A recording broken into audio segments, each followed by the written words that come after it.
গ্রাম বাংলা জুড়ে অগ্রহায়ণ মাসের প্রথমে নতুন ধানের ঘ্রাণে কৃষকের ঘামের বিনিময়ে যে উৎসবটি পালন করা হয় মূলত সেটাই হলো নবান্ন উৎসব। আর এই নবান্ন উৎসব উপলক্ষেই আমাদের বগুড়া জেলার নন্দীগ্রাম থানা হাটকড়ি বাজারে বিরাট এক মাছের বাজার বসে। আর এই বাজারে মাছ ব্যবসায়ীরা আছে ভোর 3টা থেকে হাটকড়ি বাজার পুরোপুরি দমে জাঁকজমকপূর্ণভাবে পরিপূর্ণ হয়ে ওঠে এই মাছের জন্য। শুধুমাত্র এটা নবান্ন উৎসব উপলক্ষেই এখানে ভোর 3টা থেকে মাছ ব্যবসায়ীরা এসে ব্যবসা করে থাকে। আর এই নবান্ন উৎসবের দিনে হাটকড়ি বাজারে এত মাছের মেলা হয় যে আপনারা যদি ওই বাজারে না যান তাহলে কখনো সেটা উপলব্ধি করতে পারবেন না। আশেপাশের আমাদের আরও অনেক বাজার রয়েছে, যেমন আদমদিঘি থানার চাপাপুর বাজার এবং নন্দীগ্রাম থানারই পণ্ডিতপুকুর বাজার। এই দুইটি বাজারেই নবান্ন উৎসবের দিনে ভোর 3টা থেকে এরকম মাছের জাঁকজমকপূর্ণভাবে বাজারটি পরিপূর্ণ হয়ে থাকে। আর এই নবান্ন উৎসবেই যে যাদের মতো সামর্থ্য আছে তারা ঠিক সেই রকম দামেরই মাছ কিনে। এখানে অনেক রকমের মাছ পাওয়া যায়, বিভিন্ন ধরনের মাছ পাওয়া যায় এবং ছোট থেকে বিশাল বড় রকমের মাছ পাওয়া যায়। শুনেছি আমি এখানে 19 কেজি, 22 কেজি, 25 কেজি পর্যন্ত মাছ উঠেছিল। এবং এই বাজারটি কিন্তু শুধুমাত্র বছর একবারে হয়ে থাকে, সেটা হলো অগ্রহায়ণ মাসের প্রথমে। মূলত অগ্রহায়ণ মাসের প্রথম তারিখেই বা প্রথম দিনেই নবান্ন উৎসব পালন হয়ে থাকে। আর এই নবান্ন উৎসবে গ্রাম অঞ্চলের হিন্দু সমাজের মানুষগুলো অনেক রকমের আয়োজন করে থাকে।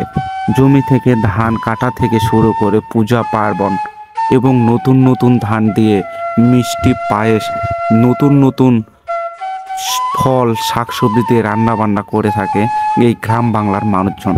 যেমন আমিও একজন হিন্দু সম্প্রদায়ের মানুষ এবং আমার বাড়িতে নবান্ন উৎসব করেই গিয়েছি আমি হাটকড়ি বাজারে। মূলত যেহেতু হাটকড়ি বাজারটি মাছহাটির বাজার নবান্নর দিনে ভোর 3টা থেকে শুরু হয়, সেক্ষেত্রে আমার বাড়িতে নবান্ন উৎসব পালন করতে করতে মোটামুটি 12টার মতো বেজে গিয়েছিল। তাই তো 12টার পরে নবান্ন উৎসবে পালন করে বাজারে গিয়েছিলাম আমি মাছের ভিডিওটি তৈরি করার জন্য। তো সেখানে গিয়ে দেখলাম মোটামুটি 12টা 1টা বেজে গেছে। তারপরে সেখানে অনেক মানুষের ভিড়।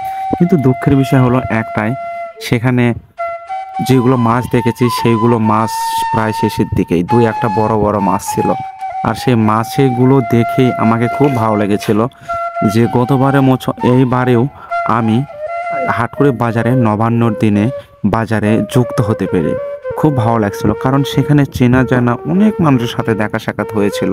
আমি আমাদের অত্র এলাকার মধ্যে হাটকড়ি বাজারকে সর্বোত্তম বৃহত্তম একটি বাজার বলে থাকি, শুধুমাত্র এই কারণে কারণ এই হাটকড়ি বাজারের বিরাট একটি জায়গা নিয়ে এরিয়া এবং এই হাটকড়ি বাজারে সব কিছুই পাওয়া যায়।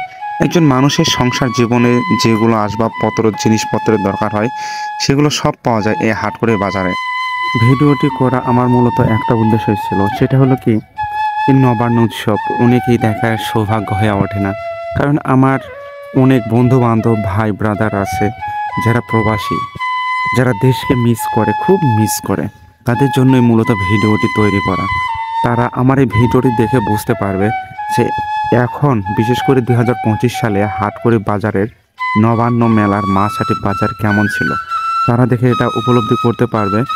এবং যদি এই ভিডিওতে তাদের চেনা যারা মানুষজন দেখে থাকে তারাও তাদেরকে দেখে কিছুটা হলেও শান্তি বোধ করবে।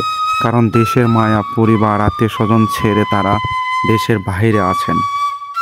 তো যাই হোক, আমার এই ভিডিওটি আপনাদের কাছে কেমন লাগে জানি না। যদি একটুখানি ভালো লেগে থাকে তাহলে ভিডিওটি অবশ্যই লাইক, কমেন্ট এবং শেয়ার করে সবার মাঝে ছড়িয়ে দিবেন। আমি চাই আমার এই ঐতিহ্যবাহী বাজার সোশ্যাল মিডিয়াতে যেন সবার কাছে পৌঁছায়।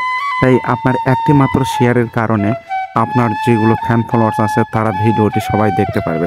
তাই দয়া করে একটি শেয়ার দিয়ে আমাকে আরও উৎসাহিত করবেন যেন আমি এরকম গ্রাম বাংলার আরও ঐতিহ্য জিনিসগুলো আপনাদের সামনে তুলে ধরতে পারি। আমি যেহেতু গ্রাম অঞ্চলের মানুষ, আমার কথায় যদি কোনো ভুল ত্রুটি থেকে থাকে তাহলে অবশ্যই সেটি ক্ষমার দৃষ্টিতে দেখবেন।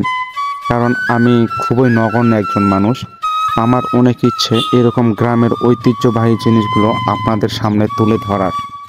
তাই আপনি উৎসাহিত হলে আমি উৎসাহিত হব। তাই দয়া করে ভিডিওটি শেয়ার করে দিবেন এবং অন্যকে দেখার সুযোগ করে দিবেন। যেহেতু গ্রাম অঞ্চলের একজন মানুষ, সেক্ষেত্রে কিন্তু আমি ভিডিও করতে গেলে অনেক লজ্জা শরম ত্যাগ করে ভিডিও করতে হয়, কারণ গ্রামে অনেক কটু কথা শুনতে হয়।